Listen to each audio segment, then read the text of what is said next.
You ever notice how one word can make people panic? Antifa. Trump says it, the crowd roars, and suddenly everyone's looking over their shoulder. But here's the thing, most people can't even tell you what Antifa is, and Trump is counting on that.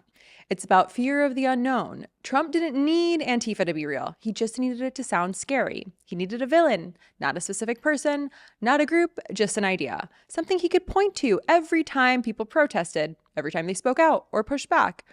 The story isn't about what Antifa is. It's about why Trump wants you to be afraid of it.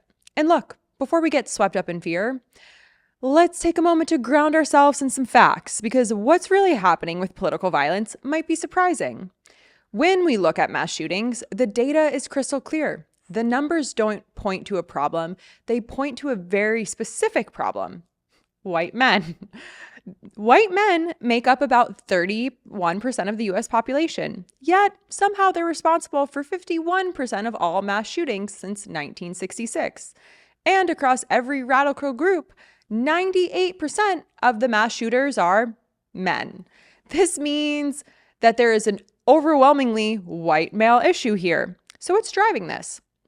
Why are white men committing so much of this violence? Researchers have identified several factors that help explain this disturbing trend. One is grievances and entitlement. Many of these shooters feel undervalued or disrespected, like they're owed something in life, whether that's their social status, career success, or romantic attention. The sense of aggrieved entitlement means they believe they've been wrong despite often holding positions of relative advantage. Some are motivated by white supremacy and some by conspiracy theories, like the Great Replacement Theory, which is set to fuel racial hatred and fear of losing power. Others are struggling with deep insecurities about their place in society, which can turn toxic and violent. There's also a dark pattern of toxic masculinity, cultural ideas about what it means to be a man, that promote aggression, dominance, and emotional repression. This pressure can help push some men towards violence when they feel that their masculinity or status is challenged. And sometimes these shooters even study past attacks as a kind of blueprint, looking to events like Columbine for inspiration, which perpetrates this cycle of violence. When we look at domestic terrorism overall, the picture is even more clear. Since the 1990s, far-right extremists, almost entirely white men, have carried out 227 ideologically motivated attacks that killed more than 520 people. That's compared to about 42 attacks and 78 deaths by far-left extremists, a 7-to-1 ratio in fatalities. More recent data shows right-wing extremists committed violence 2/3 of the time in terrorist attacks in 2019, and over 90% in 2020. And the FBI's threat assessment consistently points to far-right domestic violence extremism, driven largely by white men, as the most lethal threat in America. The violence is real, it's growing, and has a clear demographic profile. So the question is, if white men are driving this overwhelming majority of violence, why are we talking so much about Antifa? Especially when the facts don't match the panic. Here's where the story gets sinister. Trump turned a loose protest movement into a national threat on purpose because it gave him permission to continue to distract and control people. And it worked. When politicians label Antifa as a domestic terrorist organization, they're creating a legal designation that doesn't exist under US law. National security expert Faiza Patel from the Brennan Center explains that the Secretary of State has authority to designate foreign terrorist groups, but there is no parallel authority to designate a domestic terrorist group.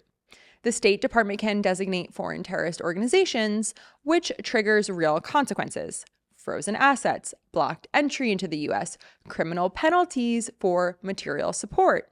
But there's no equivalent legal framework for domestic groups. When domestic terrorism is actually prosecuted, it's actually usually charged as hate crimes, murder, weapons violations, not terrorism itself. So what's really happening? Trump needed an enemy, so he made one up. In true Trump fashion, the word became a weapon to silence protesters and fuel fear. As Luke Baumgard from George Washington University noted, that label has been used in the past. Anytime there's been any sort of resistance to far-right extremism or any of the administration's policies like the 501 5-0 protests, the No Kings protests, the Black Lives Matter protests. That was always labeled as Antifa. It's a clear pattern. Blame Antifa without evidence, then use that blame to justify broader crackdowns. After George Floyd's death, politicians blamed Antifa for the unrest. But the government intelligence reports and the media investigations found no evidence that Antifa played any significant role. Most recently, after Charlie Kirk's assassination, officials immediately blamed extremists on the political left. Despite prosecutors making no mention of Antifa in the charges against Specht, who investigators said acted alone. Then, just earlier today, J.D. Vance randomly and without a lick of evidence started blaming the left after a shooter opened fire at an ICE facility. Let's look at the clip. We got to condemn it, and that starts, unfortunately, at the very top of the Democratic Party. If you want to stop political violence, stop attacking our law enforcement as the Gestapo. If you want to stop political violence, stop telling your supporters that everybody who disagrees with you is a Nazi. If you want to stop political violence, look in the mirror. That's the way that we stop political violence in this country, and we got to do it. Fun fact, in 2016, J.D. Vance called Donald Trump America's Hitler. But here he is, J.D. Vance saying, if you want to stop political violence, stop telling your supporters that everyone who disagrees with you is a Nazi. This is another perfect example of how fast the narrative forms, even when the facts aren't even there. He weaponized a human tragedy for cheap political points. Within hours of a shooting at an ICE facility, a place where immigrants endure barbaric conditions, stripped of due process, children ripped away from their parents' arms, Vance was already on Twitter. Not mourning the victims, not calling for accountability, blaming Democrats. Zero facts, zero evidence, pure calculated theater, while the blood was still wet. But here's what Vance desperately hopes you won't notice. The real violence, the systemic, state-sanctioned brutality that's been happening inside those walls for years. ICE operates like a shadow prison. Families destroyed, people dying in custody, while corporate contractors get rich off of human misery and torture. And every single day, this horror show continues. Republicans hold the keys. They hold the Senate. They control the House. They control the White House. This isn't some Democratic accident. This is their policy. This is their system. This is their choice. The legal cruelty of it all. So when J.D. Vance scrambles to blame Democrats for absolutely no reason for violence at an ICE facility, ask yourself one simple question. What is he so terrified you might discover? Because if Americans actually looked inside those facilities, if we followed the money trail, if we counted the bodies, if we heard the screams, we'd know exactly who built this machine of suffering. And we'd know exactly who is profiting from it. Here's the truth. While we're being told to fear Antifa, the real violence is coming from somewhere else entirely. And that's exactly the point. Trump needed you to look the other way. Understanding what this word actually means exposes everything. Antifa is literally just short for anti-fascist. That's it. It's not some shadowy organization operating in the dark with headquarters or membership cards. It means opposing fascism. Let's pause there for a second for a little refresher on fascism. Fascism is a political system built on control, fear, and loyalty to a strong leader. Fascism attacks democracy. Democracy is a system where people have the power to make decisions about their government, usually by voting, speaking freely, and holding leaders accountable. Are we following so far? Okay, so how fascism builds control, fear, and loyalty to a leader is by silencing opposition, blaming society's problems on outsiders, and using force to hold on to power. It doesn't want a debate. It doesn't want obedience. It wants a leader to grab power by convincing people that their country is under attack, that certain groups are the enemy, that opposition voices need to be immediately silenced, and that only he can save everyone. Starting to sound familiar? If opposing fascism sounds controversial to you, that tells you everything you need to know about what's really happening here. The modern Antifa movement traces back to Germany and Italian leftist groups that fought fascist gangs after World War I. But today's version is a broad, loosely affiliated coalition of left-wing activists with no official leader, no membership, no leaders at all, no central base of operations. It's organized into these autonomous local groups, the oldest being Rose City Antifa in Portland, Oregon.